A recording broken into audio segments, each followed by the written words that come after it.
Good evening, everyone, and welcome back to the second session in the series, Working with Hong Sau. I still remember the last session, how inspired it was. And yes, so we will continue this inspiration. And today we have Brahmachari Vineet with us, who is who is going to also share a surprise with you after I share for a few minutes, and we'll again practice Hong Sau, and then we'll also have a small discussion. You can share your thoughts on how your practice is going. So working with Hong Sau, and I also remember we encouraged you to pick up this practice of Hong Sau, maybe to commit to a practice of 1 hour per day or whatever it suits your temperament, this thing for the next few weeks. So there'll be one more session of working with Hong Sau the coming Saturday. Then afterwards, we'll switch to a different session. So for the next 14 days, in case you haven't already started, please try to commit for continuous regular Hong Sau, or if you're committed, keep going strong. So, and in today's session of working with Hong Sau, I was thinking, so I'm going to share with you all a story. So this story is about Hong Sau and how important the concentration is. So, like all stories go, once upon a time, there was this kingdom. There was a big, huge hill. I don't know. We stayed in Khandala. I remember these forts on these hills. So this kingdom had a huge fort on this hill. And on this fort was this castle, all these kingdoms, some treasures kept, and where his king used to rest during the summers and during some parts of his campaign. But this hill was a pillar of strength, and he was a very noble king. And in his and he had a very stable kingdom, like not too many wars during his period. So people were more happy.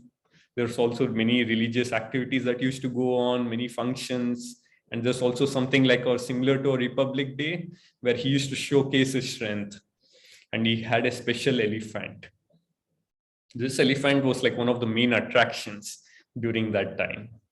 And this elephant also stayed up in this fort. So all the people loved it.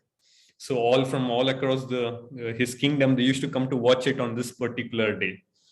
So now we are not going to focus on that particular day in the story, but we are going to focus on what he used to do on the remaining days when he was not crowded by people. So he had his own, this thing, a place for him to sit, rest, and well fed. A mahot, this thing, a person, elephant caregiver who was there with him. As you all might know, elephant caregivers, almost like when they're very young in their age, they also start this friendship with elephants, and it goes on for a long time, these elephant caregivers. So what happened, this elephant caregiver is there, and there is also this kingdom is here, and this fort village, the mountain hilltop. Then from there, the elephant used to walk down. There was a village in between, and there was this pond. The favorite part of elephant's day was going to this pond to take a shower there. So he used to enjoy this session so much. So each day, its routine was almost around just before the noon. The elephant caretaker and this elephant used to walk down. They used to come through this village and go to this pond. So this was this thing. So all the kids used to like it. And but there was one small situation that came up. This elephant was also a little naughty. So as it started to grow, it also started to do some naughty things on the way. There was all these shops in the villages. So on the way, it used to pull out some bananas from here, throw it away, or put something. It used to create some small havoc. It was not too regular, but still people of the village started noticing it. Why is he doing this? Why can't he behave himself? So now all these people were scratching their heads. Now they don't want really to complain to king about this elephant because he's such a noble king. He's done so much good. How do we bring this pretty small thing? So they were thinking, and this this elephant caregiver was also from that village. He had some links. So they started speaking with him. What do we do? They explained the situation to him. He was a very kind-hearted person. He was also like all his kingdom people, very just. Then he also had his deity, Ma Kali. So he started praying to Ma Kali. Ma Kali, please give me a solution. Give us this solution so that all the people are happy. What shall I do? How shall I help here? And then, so a thought came to his brain. He remembered a childhood incident. In his childhood, he was asked sometimes by his mother to look after this cooking pot. There was this rice burning in a vessel, but it had to be turned off during some particular time. But his mother used to tell this fellow when he was young, and he used to go off playing, and he somehow forgot. He somehow could not concentrate. So then after his mother then thought, then she gave him a sand glass. I think you might remember the sand glass is this in which sand takes some particular time for it to come down from up to down. So she said, she gave it to him during his childhood and said, hold on to it. Wherever you go, just keep looking at it. Even if your concentration goes, you have to do this, look at it. When the sand finishes, you have to come and turn off the fire.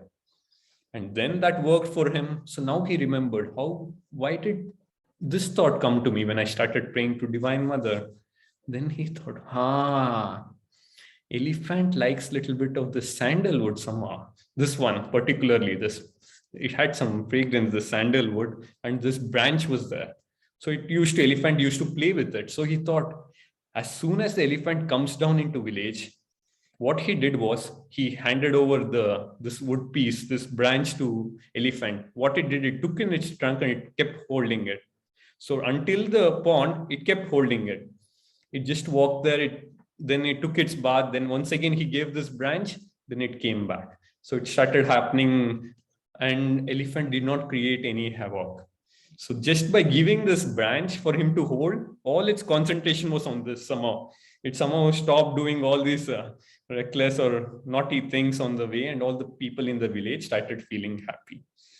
So the moral of the story, again, I'm bringing back to the point of a discussion. Working with Hong Sau is our series, and how much concentration is very important for us to go dive deep in meditation. And Hong Sau mantra is also like that tool for us.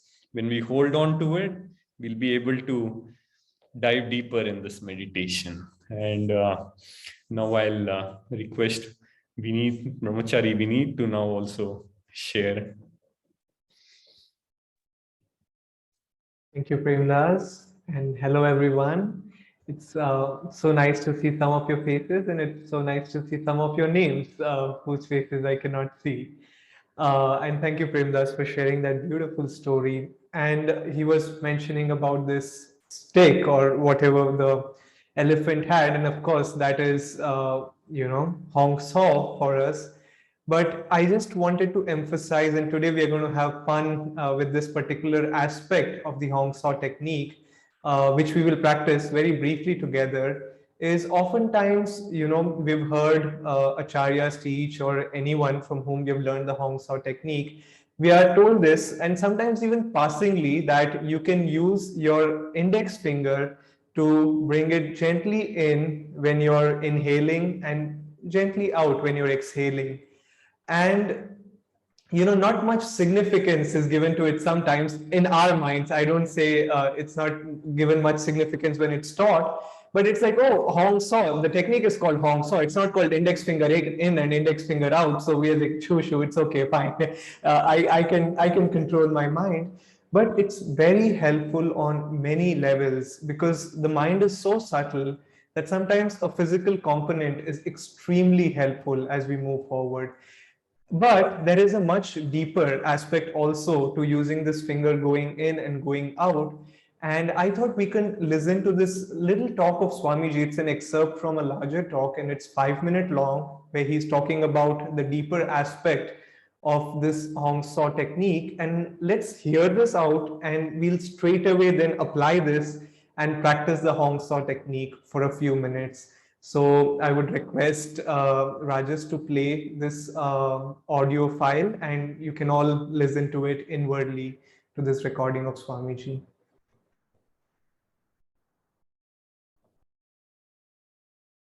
In the way Master taught Hong Sau, he said that when the breath comes in, draw your forefinger toward the palm, and as it goes out, let it go away from the palm. And he said that the reason for this is to differentiate between the incoming and the outgoing breath. And I just never could understand why he would do it in the first place, because it seemed perfectly easy to concentrate without it, and secondly, why he would say to differentiate between one and the other when it seems perfectly clear which is what's happening. When, if you're breathing, it's not that hard to know whether you're breathing in or out.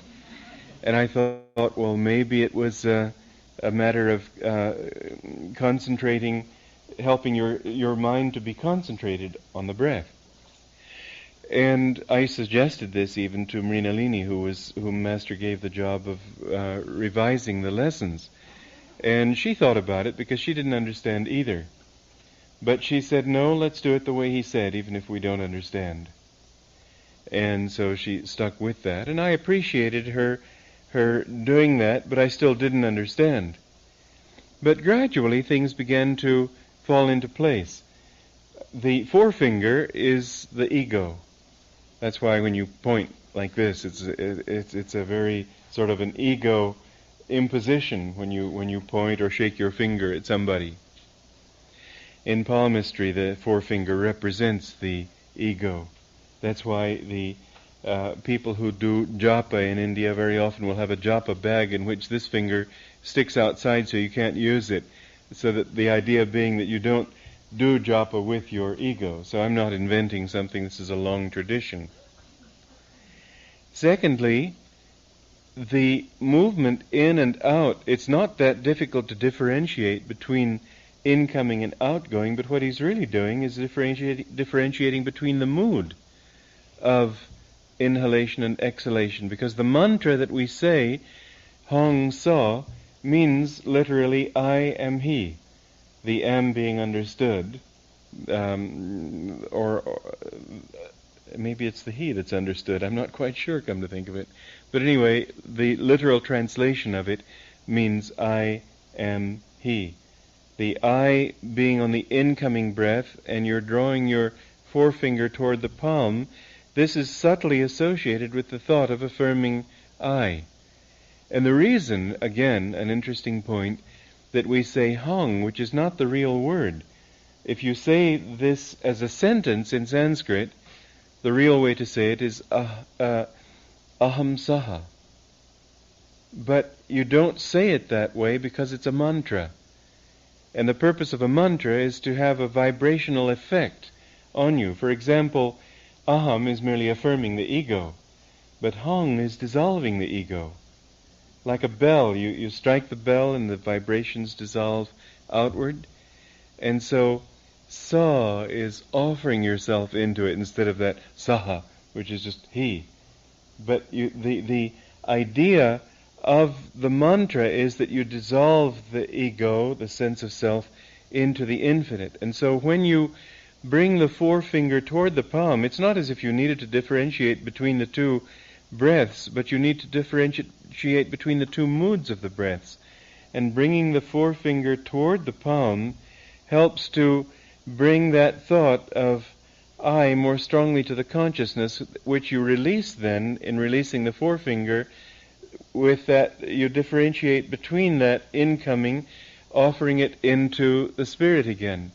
And of course, then when you bring when the breath comes in and you bring the forefinger toward you, there is a bringing of the spirit down into the ego, which helps you even more to dissolve.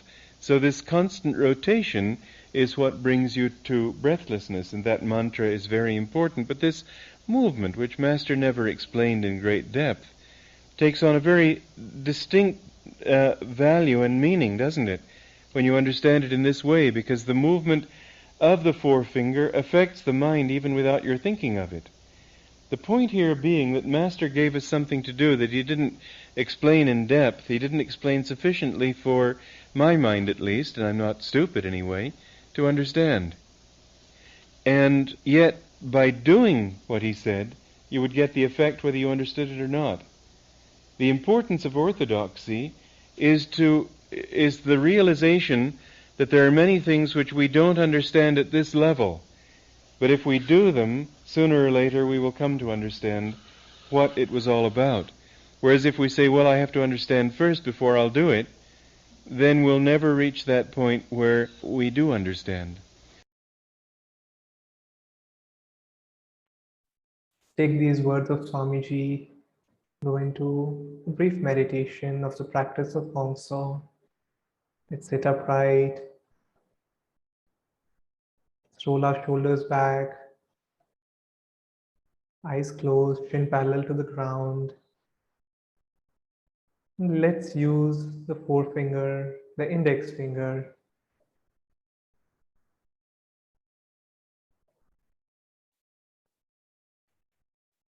Meditate. Practice the Hong Sau technique for about 5 to 6 minutes. And if the mind wanders, gently bring it back.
Now, gently letting the technique aside, let's enjoy the peace and calmness, the after effects of the technique for the next minute or two.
Om Shanti, Shanti, Shanti.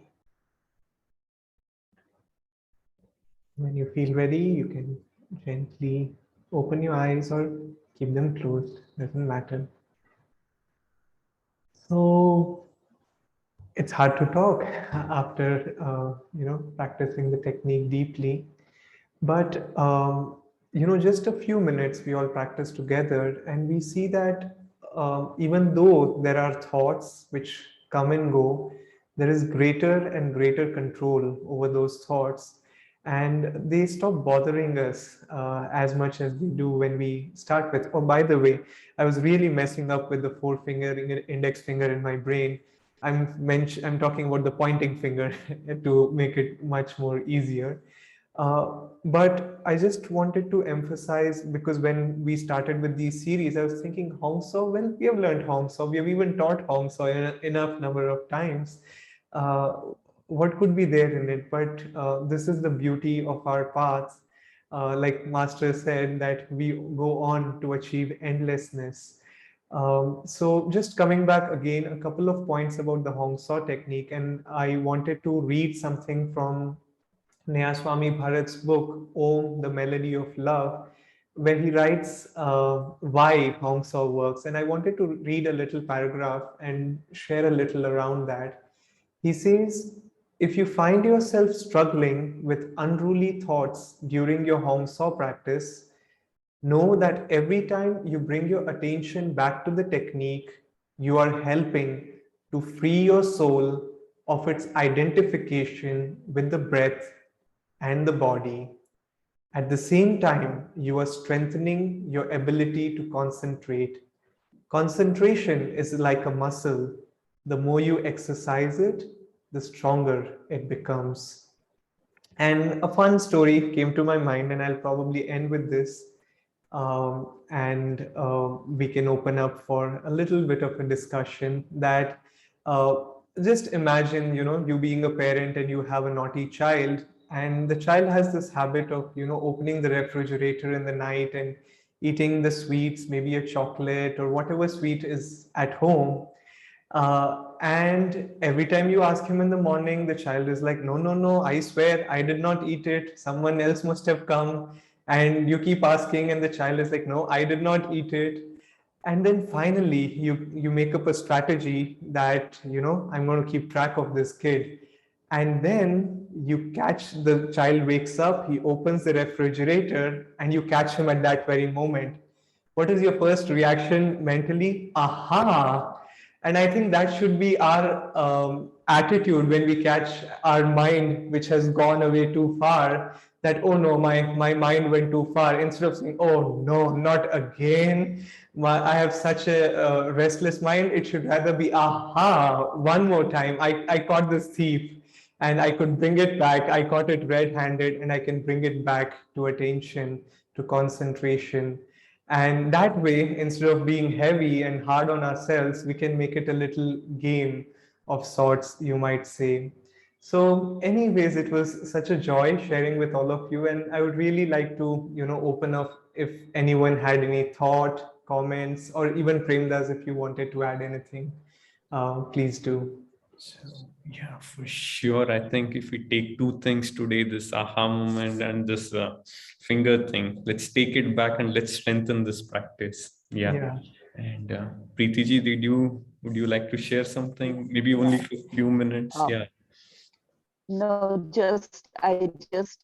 I'm so appreciative because I have never done this except when, we have been guided to do it, while we were doing our MDT and stuff. I've never done it. I've never really understood and whatever, but this was so beautiful. And if you could share that audio file with us, I mean, I just would love to go through it again.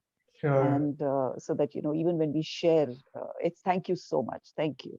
Thank you. And to hear it directly from Swamiji, that was quite something for all of us, I think. So yeah, and I've personally found the more, like, it's not just once, but like even today I heard it twice, once before the class, once during the class.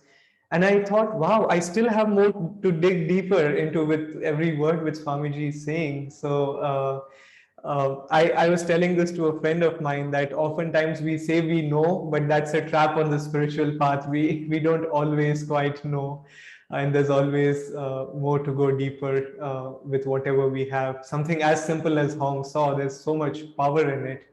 So yeah, someone raised their hand, KB Parashar. So yeah, hi, Swamiji. Good evening. Hi. I wanted to a basic doubt when we're doing this Hong Sau. Are we talking about only Hong Sau of the breath, which we take from the nostril to the third eye, or are we also doing it for the spine? For both. This finger practice. You could do it for both. That's fine. Okay. Yeah, yeah, because Swamiji doesn't quite mention one way or the other, and it's Hong Sau. So I think we are safe to do it both times. It's fine. Yeah. Okay. Thank you. Yeah. And one last question, probably before we get into healing prayers. Manasi, if I pronounced your name right. Yeah. Yeah. Hi, good evening, and thank you for such a wonderful session. I'm Manasi Mishra from Bhubaneswar. My question is, I learned this about the forefinger just now. I was not aware of it, but I would say that I'm pretty new also to this path. My question is, during the technique of meditation, we are taught that the palms should be upraised at the junction between the thigh and the abdomen. Now we bring in the forefinger during Hong and take out the forefinger during Sau while the palm is at that place. Is it? That is very true. That is very true. Yeah. Okay. Okay. Yeah. Thank you so much. Okay, great. Thank you. Premdas, over to you. You can. Yeah, thank you, friends, again for supporting this, and we all are in this together. So keep up with your practice, and we'll keep continuing next Saturday again. Yamalji will be here with us. And